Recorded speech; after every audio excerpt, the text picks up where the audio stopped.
सो mobile computing के unit 1 और unit 2 के कुछ long answer type questions discuss कर लेते हैं, जो कि हमने पहले भी किए थे। जैसे यूनिट 1 है एक्सप्लेन वायरलेस एप्लीकेशन प्रोटोकॉल। तो डब्ल्यूएपी के बारे में हमने पहले भी डिस्कस कर रखा है, मगर इसके वर्जन 2.0 के बारे में थोड़ा बात कर लेंगे इस क्वेश्चन में। और जनरली जो प्रीवियस ईयर में क्वेश्चंस आ रखे हैं उनको ज़्यादा लेंगे। तो रेफ़र करना, ये जावा पॉइंट का ये जो लिंक दे रखा है मैंने, ये पर्टिकुलरली फ़ोटो वहीं से है। तो इसको एक बार बना देना, जब भी वायरलेस एप्लीकेशन प्रोटोकॉल की बात आएगी तो पहले डिफाइन कर लेना, जो मैंने पिछली वीडियो में आपको बता रखा है वैसा करके। उसके बाद ये बनाना कि क्लाइंट है, उसके बाद गेटवे है, फिर वेब सर्वर है, इनकोडिंग रिक्वेस्ट जाएगी, रिस्पॉन्ड मिलेगा, रिक्वेस्ट यूआरएल, फिर रिस्पॉन्ड कंटेंट मिलेगा। तो वैप stand for wireless application protocol, which is a standard protocol that allows the development and delivery of wireless content. ठीक है, तो ध्यान रखना ये मोबाइल कंप्यूटिंग जो भी चीज़ें हैं मोबाइल कंप्यूटिंग के वे में देखी जा रही हैं। ठीक है, it provide complete end to end solution for mobile content delivery. तो यहाँ पे मोबाइल कंटेंट डिलीवरी के end to end solution provide करता है, जैसे कि content creation, delivery and presentation. और वेब आर्किटेक्चर में 3 लेयर होती हैं, पहले भी बता चुका हूँ। तो उसमें मैंने बेसिकली आर्किटेक्चर के बारे में ज़्यादा बताया था प्रीवियस वीडियो में, इस पर्टिकुलर टॉपिक की, दैट इज़ मोबाइल कंप्यूटिंग। ये तो इसमें wireless application environment, wireless session protocol, wireless transport layer, security, ये हमारे 3 मेन लेयर्स हैं आर्किटेक्चर की। तो लेटेस्ट वर्जन जो है जिसके बारे में बात कर रहे हैं हम, वेब 2.0, ये इंप्रूव करता है प्रीवियस वाले से, क्योंकि इसमें सपोर्ट देता है ये XHTML को, और ऑल्सो प्रोवाइड सिक्योरिटी फीचर्स। तो सिक्योरिटी फीचर्स भी हैं। Second one is push architecture. तो जब भी ये पॉइंट्स लिखोगे ध्यान रखना, XHTML है, सिक्योरिटी फीचर इंप्रूव करता है। पुश आर्किटेक्चर है, जो अलाउ करता है एप्लीकेशन को कि डेटा पुश कर सके मोबाइल डिवाइसेस में बिना इंटरवेंशंस के। पहले यूज़र को इंटरवेंट करना पड़ता था कोई भी ऐसी चीज़ों के लिए, पुश डेटा करने के लिए, मगर अब पुश आर्किटेक्चर वेब 2.0 में पहले से ही सेटल है। The protocol uses HTTP as a underlying transport layer and support various markup languages, जैसे मैंने बताया HTML, XHTML, WML। और web 2.0 also provide support for multimedia content, image, audio, video etcetera. ठीक है, जिससे कि डेटा रेट्स फास्टर हो सके। और the protocol is widely use for developing mobile web applications and it's supported by various mobile devices and platforms. ठीक है, ये तो जनरल सा पॉइंट है। सेकेंड क्वेश्चन जो आया यूनिट 1 से, कि describe the working of a contention based MAC protocol with suitable example. तो वर्किंग ऑफ मैक प्रोटोकॉल बताना है, कौन सी कंटेंशन बेस्ड, एग्जाम्पल्स भी देने हैं। तो कंटेंशन बेस्ड मैक प्रोटोकॉल में क्या होता है, nodes contend for the channel and attempt to transmit data. ठीक है, नोट्स कंटेंट रहते हैं चैनल के लिए, और क्या करते हैं, अटेम्प्ट करते हैं डेटा को ट्रांसमिट करना। और protocol ensure fair access to channel among the nodes without requiring any central control. तो बिना कंट्रोल के फेयर एक्सेस होता है, और ये अच्छी बात है इसकी। The working of protocol can be explain using the example of CSMA CA protocol और वाईफाई नेटवर्क्स के। तो इस प्रोटोकॉल के 2 कंपोनेंट्स हैं। कौन सी, मैक प्रोटोकॉल। पहले कैरियर सेंस। तो before transmitting data a node listen to the channel to check whether it is idle. ठीक है, तो पहले डेटा ट्रांसमिट करने से पहले नोड पता लगाती है कि चैनल जो है वो आइडल है कि नहीं। अगर चैनल बिजी होता है तो नोड को वेट करना पड़ता है कुछ टाइम के लिए। तो कैरियर की सेंस हो गई, है ना। और फिर चेक करते हैं अगेन, इस प्रोसेस को हम कहते हैं कैरियर सेंस, कि अगर हमारे पास जो चैनल है वो बिजी है तो वेट करना है। फिर है collision avoidance. Once a node determine the channel is idle it send data. ठीक है, जैसे ही चैनल को पता चलता है कि चैनल आइडल है, चैनल खाली हो रखा है, तो डेटा सेंड करता है। However other node may also have detected that channel is idle. तो बाकी लोग भी वेट कर रहे थे चैनल आइडल होने का, तो दे में start transmitting a data at the same time. ऐसा भी हो सकता है जिसकी वजह से कोलिजन्स होंगे। To avoid this the transmitting node continues to monitor the channel. ठीक है, तो जो नोड ट्रांसमिट कर रही है वो स्टिल मॉनिटर करती है चैनल को डेटा सेंडिंग करते दौरान, और इमीडिएटली स्टॉप ट्रांसमिशन अगर उस वो देखते कि if it is detected other signal. मान लो कि पानी का नलका है, सब लाइन में लगे हैं, अब मटकी भर रहे हैं, तो एक ने हटा दी तो दूसरे दो कोलाइड ना हो जाए, इसलिए अगर वो पहले पहुंचा तो अकॉर्डिंगली भर सकते हैं, वरना वेट करेंगे। सी पार्ट है इसका, discuss the function of GPRS protocol stack with diagram. ठीक है, ये सिमिलर फैमिलियर सी चीज़ लगती है। मैं कह रहा हूँ मोस्ट ऑफ द थिंग्स जो है वो वायरलेस कम्युनिकेशन हमने पहले ही कवर कर रखी हैं। तो GPRS protocol stack is divide into 3 layer, application, network and physical layer. Application layer ये रिस्पॉन्सिबल होती है user application in their interaction with network, जैसे WAP, HTTP, SMTP और FTP। नेटवर्क लेयर क्या होती है, this layer is responsible for routing packets through the network. और क्या प्रोटोकॉल्स ये कंटेन करती है, कि GTP means GPRS tunnelling protocol. ये आजकल की GTP की बात नहीं हो रही। It is use to create tunnels between SGSN and GGSN for transmitting user data. ठीक है, कि टनल क्रिएट करते हैं SGSN और GGSN के बीच में। GPRS मोबिलिटी मैनेजमेंट यानी GMM is manages the mobility of mobile devices, जो इंक्लूडिंग लोकेशन अपडेट और हैंडओवर्स। GPRS सेशन मैनेजमेंट GSM यानी ये मैनेज करता है setup, maintenance and release of GPRS sessions. Physical layer की बात करें तो this layer is responsible for transmission and reception of radio signal. तो ये ट्रांसमिट और रिसीव करेगी रेडियो सिग्नल को। इसके अंदर क्या होता है, रेडियो रिसोर्स मैनेजमेंट प्रोटोकॉल होती है, और it manages the allocation and management of radio resource. फिर है लॉजिकल लिंक कंट्रोल LLC, ये होती है मोबाइल डिवाइस और नेटवर्क के बीच में एक लिंक प्रोवाइड करता है। Medium access control, it manages the access of physical medium and is responsible for packet scheduling and transmission. फिर ये डायग्राम देख लो, ये डायग्राम बनाना जरूरी है। ये डायग्राम का जैसे ब्लू कलर दिख रहा है तो ये एक्चुअल में लिंक है जो हमने शायद ट्यूटोरियल पॉइंट से लिया है, तो वहाँ पे इस चीज़ को समझा रखा है कि चीज़ें आपस में कैसे रिलेट होती हैं। ठीक है, तो MS BSS SGSN और GGSN ये सारी चीज़ें दे रखी हैं। ठीक है, और शॉर्ट में अगर देखना चाहो तो तुम इस तरह से कह सकते हो, मोबाइल डिवाइस जो है LLC से कनेक्ट करता है और इन रिटर्न ये मतलब बाई डायरेक्शनल है, MEC, फिर physical layer, base station, SGSN, GGSN और इंटरनेट। तो ये हमारा फ्लो रहता है। Mobile device communication with the network via physical layer which is connected to the base station. ठीक है, फिजिकल लेयर से कनेक्ट करता है जो बेस स्टेशन से कनेक्टेड है, और the base station is connected to SGSN जो कि क्या है, serving GPRS support node. SGSN GGSN तुम्हें पता ही है, पहली बात है ना, एक होता है सर्विस सर्विंग, दूसरा होता है गेटवे। तो यही चीज़ है, अगर तुम इसको डिफाइन भी कर दोगे तो ज़्यादा बेटर रहेगा। इनिशियली शुरू में ही कर देना जिससे कन्फ्यूजन कम हो। ठीक है, अगर तुम्हारी मर्जी है वैसे, और डायग्राम में डिफाइन कर सकते हो। तो सर्विंग GPRS सपोर्ट नोड और गेटवे GPRS सपोर्ट नोड होती हैं which responsible for managing mobile device session and mobility. और SGSN इज कनेक्टेड टू, हाँ देखो GGSN लिखा है, which is responsible for providing connection to the internet. ठीक है, इंटरनेट में कनेक्शन प्रोवाइड करने का काम किसका होता है, गेटवे का होता है। LLC and MEC layers are responsible for managing the logical और physical links between mobile devices and networks.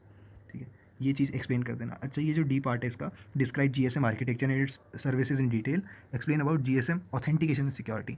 कुछ चीज़ें इसमें नहीं है ना। और GSM आर्किटेक्चर, ये डायग्राम तुम्हें याद होगा जब हमने वायरलेस कम्युनिकेशन में बना के पढ़ाया था। ठीक है, तो वहाँ से एक बार रेफ़र कर सकते हो, और रेफ़र कहाँ से करना है, क्या करना है, तो उसका लिंक भी मैं नीचे दे दूँगा तुम्हें, उसकी टेंशन मत लो, इसी के नीचे दे दूँगा। ठीक है, तो थोड़ा बहुत रिवाइज़ कर लेते हैं। GSM आर्किटेक्चर के साथ साथ उसने नई चीज़ें भी पूछी हैं, तो उसको भी डील करेंगे। पहले ये देख लेते हैं कि GSM आर्किटेक्चर में 3 सब सिस्टम्स होते हैं, बेस स्टेशन सब सिस्टम, नेटवर्क एंड स्विचिंग सब सिस्टम, ऑपरेशन एंड सपोर्ट सब सिस्टम। इसमें बहुत सारी जो है शॉर्ट फॉर्म्स यूज़ होती हैं, तो ध्यान रखना कि कौन सी क्या याद रखनी है। GPRS में भी ऊपर बहुत सारी शॉर्ट फॉर्म्स यूज़ हुई थी। बेस स्टेशन के अंदर बेस ट्रांससीवर स्टेशन होता है और बेस स्टेशन कंट्रोलर होता है, BSC, यानी कि बेस स्टेशन सब सिस्टम के अंदर है। नेटवर्क एंड स्विचिंग सब सिस्टम के अंदर मोबाइल स्विचिंग सेंटर होता है, होम लोकेशन रजिस्टर, और इन सबको एक्सप्लेन करना है अकॉर्डिंगली अगर ज़्यादा नंबर का आया तो।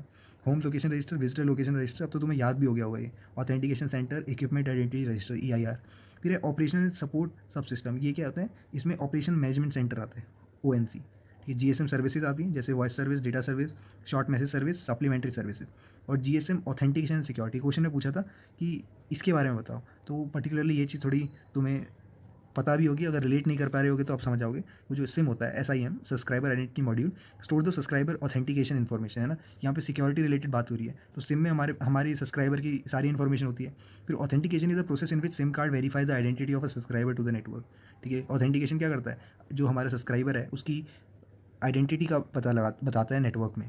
After authentication the network issues a temporary mobile subscriber identity. अच्छा, यहाँ पे सब्सक्राइबर मतलब क्या होता है, जिसके पास वो सिम है। ठीक है, तो मतलब उसने अपनी डिटेल्स दी होगी, कुछ डिटेल्स लेने के बाद सिम कार्ड मिलता है, तुमने देखा होगा। टेम्परेरी मोबाइल सब्सक्राइबर आइडेंटिटी मिल जाती है उसको to the subscriber. If the subscriber is not registered with the network will request for subscriber IMSI for the HLR, home location register. अब होम लोकेशन के लिए IMSI जरूर होता है, इसलिए तुम देख पाते हो कि CID कैसे ट्रैक कर लेती है।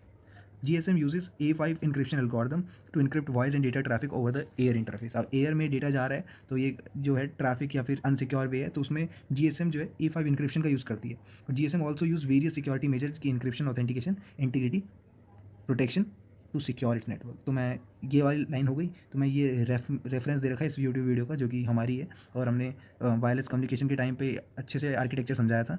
तो अगर वैसा आता है तो क्यों नहीं, मतलब ये तो पहले भी पढ़ रखा है हमने, तो बस रिवाइज ही करना है। यूनिट 2 की बात करते हैं। यूनिट 2 के कुछ क्वेश्चंस हैं, और ये एग्जैक्टली जो है सिलेबस में दे रखा है, जैसे ये IEEE 802.11 एक्सप्लेन मैक लेयर समझानी है इसमें।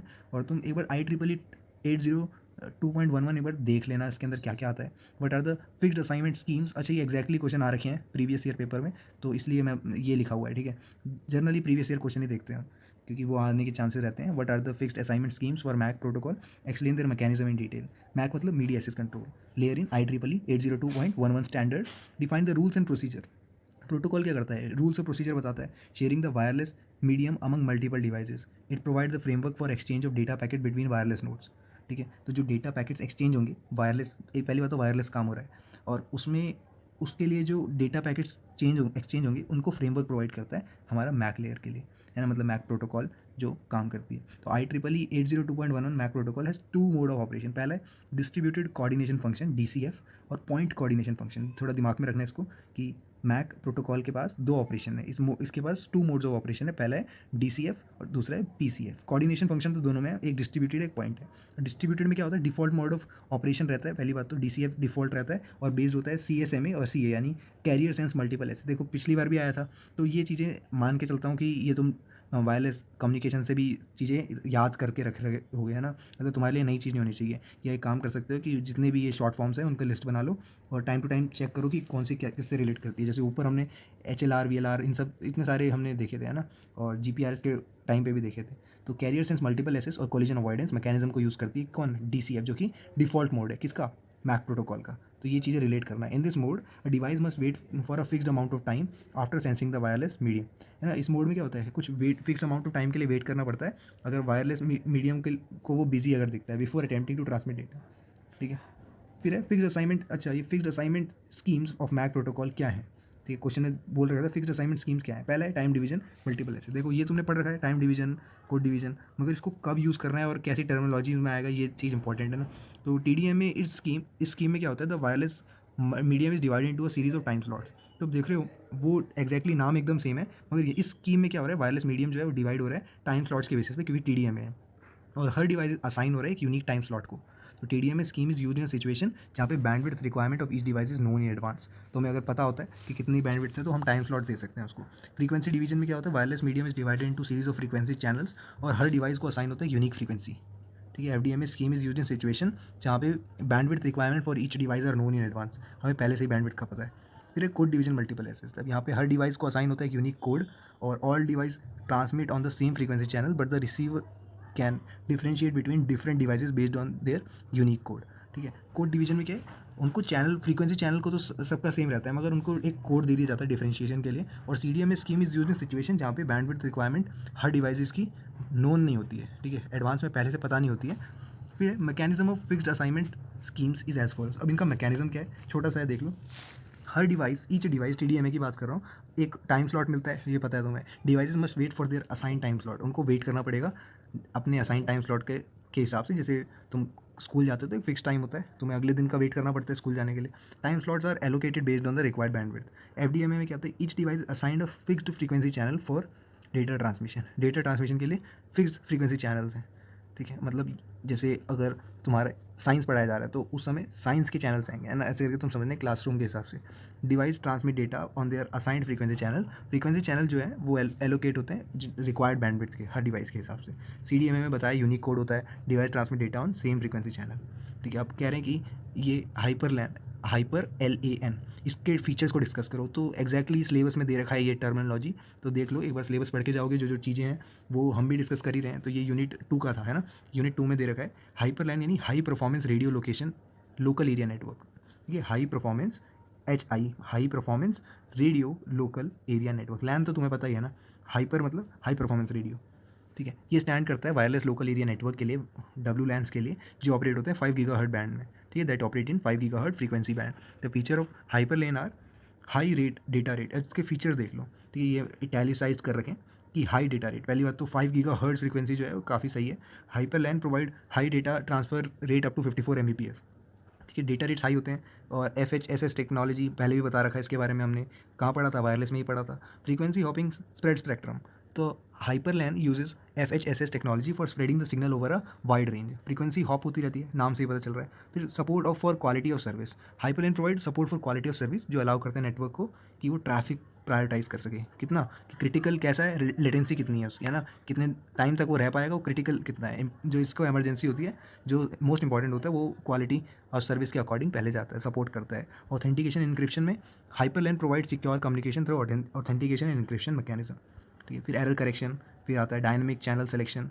एरर करेक्शन में क्या होता है, same HiperLAN provide error correction mechanism, जो डिटेक्ट और करेक्ट करता है एरर अगर है डेटा ट्रांसमिट होने के टाइम पे नेटवर्क में। तो और हाइपरलैन सपोर्ट करता है डायनामिक चैनल सिलेक्शन, जो अलाउ करता है नेटवर्क को automatically switch to a different channel अगर इंटरफेरेंस होता है तो, ठीक है, बीच में इंटरफेयर होता है तो। Multipath feeding, HiperLAN reduce the effect of multipath feeding, ठीक है। जो मल्टीपाथ फीडिंग, मैंने फीडिंग वाला टॉपिक अच्छे से बता रखा है तुम्हें, ठीक है। कहाँ पे, अगेन सेम, मतलब ये जो मोबाइल कंप्यूटिंग है सब वायरलेस से रिलेट होकर आता है, तो वो पहला पढ़ लेना, सर्च कर लेना, फीडिंग गेट सेट स्टडी आ जाएगा। Which occurs with the signal bounce off value and object but by using techniques such as frequency diversity and time diversity, ठीक है। Low power consumption, HiperLAN is design to consume low power making it suitable for battery operated devices. अच्छा, यहाँ पे एक term है dynamic channel selection में, देखो कह रहे हैं ना different channel case of interference. तुम मुझे बताओ कि जो इंटरफेरेंस होता है और कोलिजन होता है, ठीक, कंजेशन होता है, इनमें क्या अंतर है, ठीक, कमेंट करके बताओ, क्योंकि ब्लैंक रहता है कमेंट, ऐसे लगता है कि कोई रिस्पॉन्स नहीं है, ठीक है, इंटरैक्टिव रखते हैं थोड़ा। आखिरी क्वेश्चन देख लेते हैं, इसके भी दो पार्ट हैं। वाईमैक्स टेक्नोलॉजी एग्जैक्टली यूनिट 2 के सिलेबस में दे रखा है, क्या इसकी एप्लीकेशन है और क्या है ये।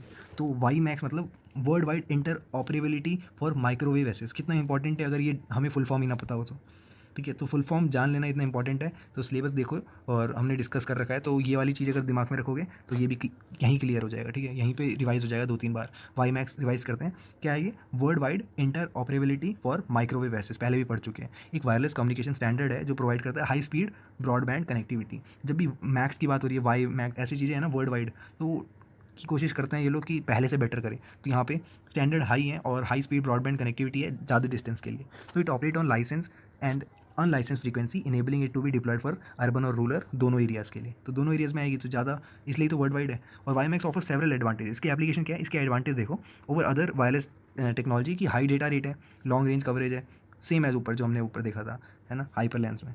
Support for multiple use and quality of service, it can provide internet access to remote areas and also use in application such as, कुछ चीज़ें तो कॉमन होती हैं ना, जैसे क्वालिटी ऑफ सर्विस हो गया, फिर यहाँ हाई डेटा रेट्स हो गए, लॉन्ग रेंज हो गया, ठीक है, ये चीज़ें कॉमन रहती हैं। तो कहीं आइडिया ना हो क्या है ये चीज़, तो ये चीज़ें लिख सकते हो तुम, ठीक है, खाली नहीं छोड़ के आना। तो voice over IP internet protocol multimedia streaming और वीडियो कॉन्फ्रेंसिंग के लिए इंपॉर्टेंट रहती है।